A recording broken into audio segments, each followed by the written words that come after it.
আরেকটা কথা দেখছিলাম এখানে, নৌসাদ ভাই তিনি যারা লড়াই করতে গিয়ে জেলে গিয়েছিলেন তাদের সম্বর্ধনা দিলেন। ভাবছিলাম আমি 3বার জেলে গিয়েছিলাম, সম্বর্ধনা পাওয়া তো দূরের কথা, জেল থেকে ছাড়া পারি আবার পালিয়ে পালিয়ে বেড়াতে হতো, কারণ আবার ধরবে। সেই রকম পরিস্থিতি ছিল একটা সময়, এখন সেই পরিস্থিতি অনেকটা কেটে গেছে। তার কারণ যাত্রা পথটা ঠিক করে দিচ্ছে যাদের লড়াই, আইনি লড়াই, সেই কলকাতা হাইকোর্ট তথা সুপ্রিম কোর্ট পর্যন্ত চর্চিত নাম রাজ্যসভার সদস্য কমরেড বিকাশ রঞ্জন ভট্টাচার্য মহাশয়কে আমি অনুরোধ করব আজকের এই রক্তদান মহোৎসব নিয়ে রাজ্যের বর্তমান পরিস্থিতি নিয়ে আপনার মূল্যবান বক্তব্য পোষণ করবেন।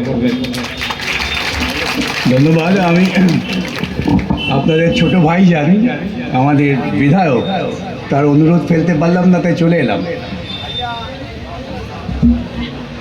আজকে হচ্ছে এটা রক্তদান উৎসব আমরা বলি, আমি বলি এটা রক্ত অর্জন উৎসব, রক্তদান নয়।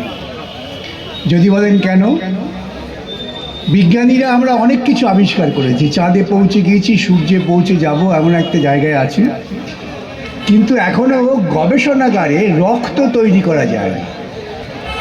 রক্ত একমাত্র মানুষের শরীরে তৈরি হয়, সেই জন্যেই মানুষের জীবন এত মূল্যবান।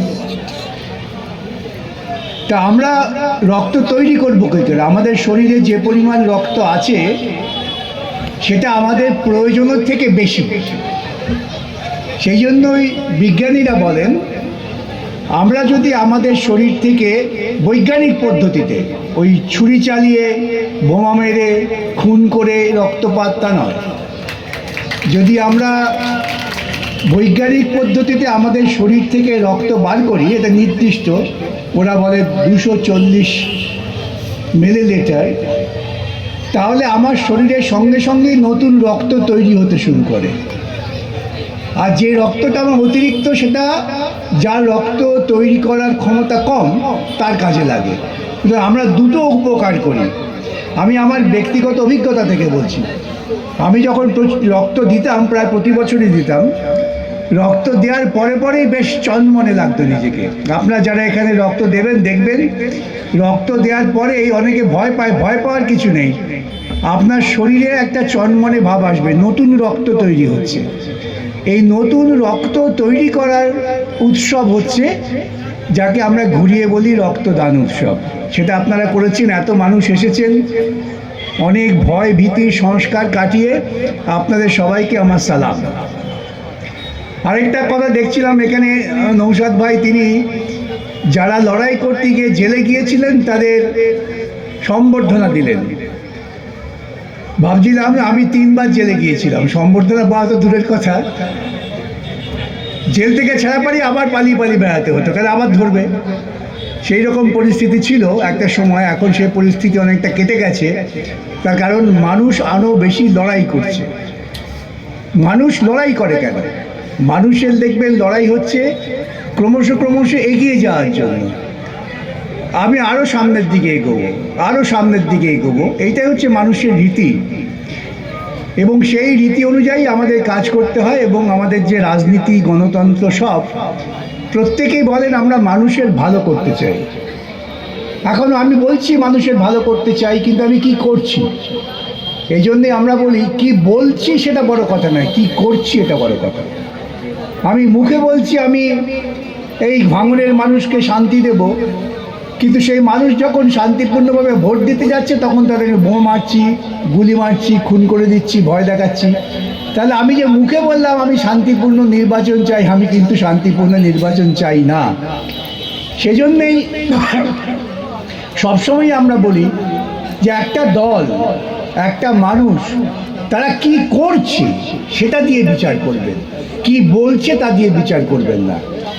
তার কারণ যাদের পেছনে প্রচুর টাকা আছে তারা কিন্তু এই যে এখন প্রচার মাধ্যম, আপনারা খবর পান করতে গিয়ে টেলিভিশন, এখন তো ওই মোবাইল হয়েছে, খবরের কাগজ, এই সবগুলো যারা নিয়ন্ত্রণ করতে পারে তারা তাদের কথা বেশি বলে, আপনার কথা বলবে না। আপনি দেখবেন একজন গরিব মানুষ সে খিদের জ্বালায় হয়তো চুরি করেছে, এটা আমার অভিজ্ঞতা আছে। আমি যখন লকআপে ছিলাম তখন ছাত্র, একদিন রাত্রিবেলা সেই লকআপে একটা ছেলেকে পুলিশ প্রায় তুলে নিয়ে এসে ছুঁড়ে লকআপে ঢুকিয়ে দিল। ছেলেটি বড় ভীষণ কাঁদছে, আমাদের এই সমবয়সী। আমি তাকে অনেক শান্ত করে বললাম, কী হয়েছিল তোমার?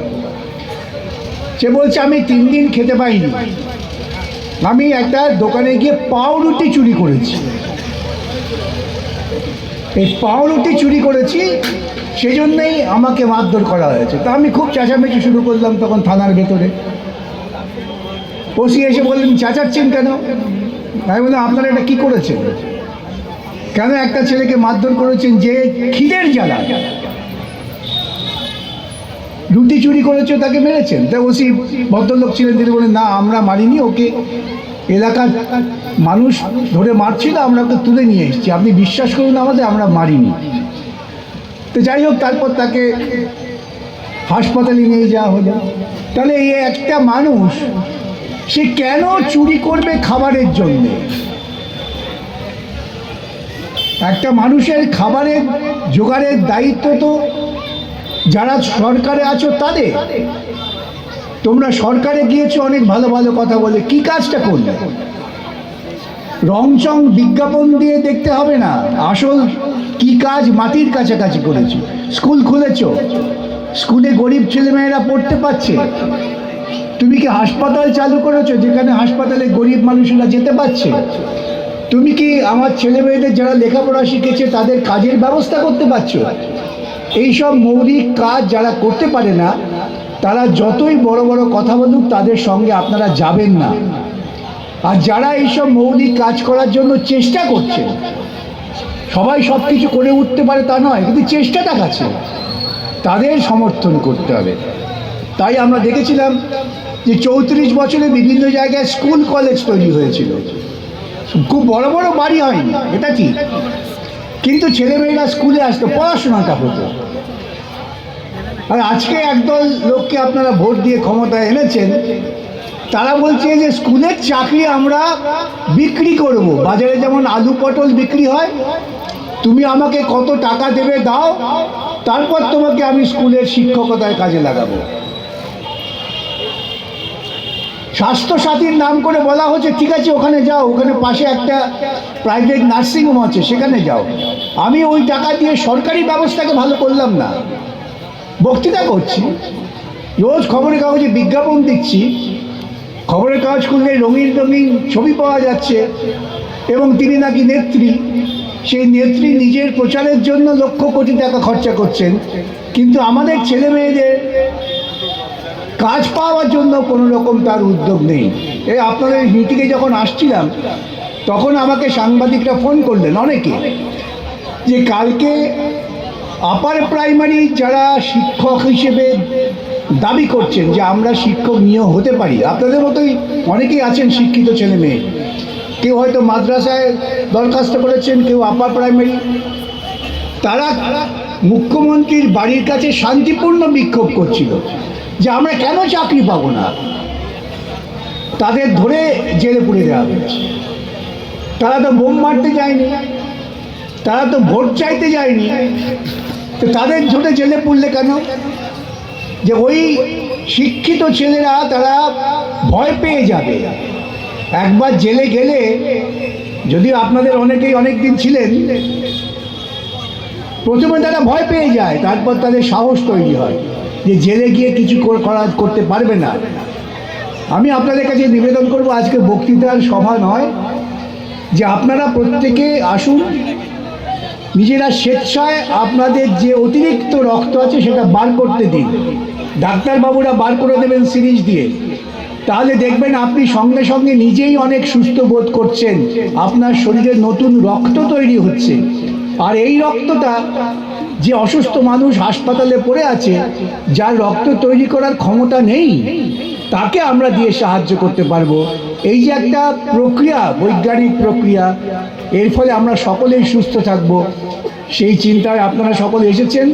আমার খুব ভালো লাগছে। আমি অনেক রক্তদান শিবিরে যাই, আবার যাইও না, কিন্তু এত মানুষ একসঙ্গে জড়ো হয়ে রক্তদান শিবিরের জন্য এসেছেন, এটা আমি খুব একটা কোথাও দেখিনি। আপনাদের সকলকে ধন্যবাদ, অভিনন্দন। এবং নওশাদ ভাই তিনি যেভাবে সাধারণ মানুষকে ধর্মনিরপেক্ষ চিন্তার উপরে জড়ো করার চেষ্টা করছেন, সেই জন্যই তার সঙ্গে আমি আছি এবং থাকবো। নমস্কার। ধন্যবাদ আইনজীবী বিকাশ রঞ্জন ভট্টাচার্য মহাশয়কে। এখন আপনাদের সম্মুখে